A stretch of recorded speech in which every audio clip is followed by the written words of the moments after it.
শাহজালাল মাজারে নারী চোরচক্রের মূল হোতা পপি সহ দুজন আটক। মোহাম্মদ রায়হান হোসেন। সিলেট মহানগরীর কোতোয়ালি মডেল থানা পুলিশের অভিযানে আন্তজেলা মহিলা চোরচক্রের মূল হোতা সহ দুইজনকে আটক করা হয়েছে। এ সময় তাদের কাছ থেকে চোরাইকৃত নগদ 11,800 টাকা উদ্ধার করা হয়।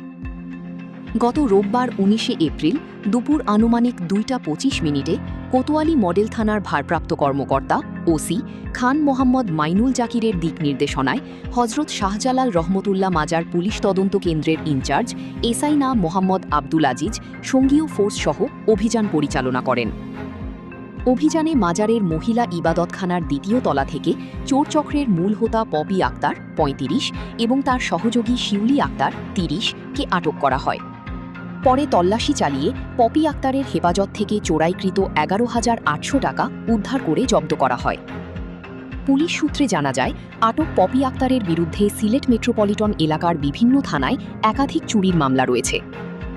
এই তথ্য নিশ্চিত করেছেন এবিসি মিডিয়া। মঞ্জুরুল আলম জানান, এই ঘটনায় কোতোয়ালি মডেল থানায় মামলা নং 33 তারিখ 19/4/2026 দায়ের করা হয়েছে।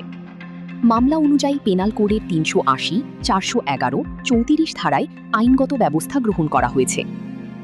আটককৃতদের আদালতে সোপর্দ করা হবে বলে জানিয়েছে পুলিশ।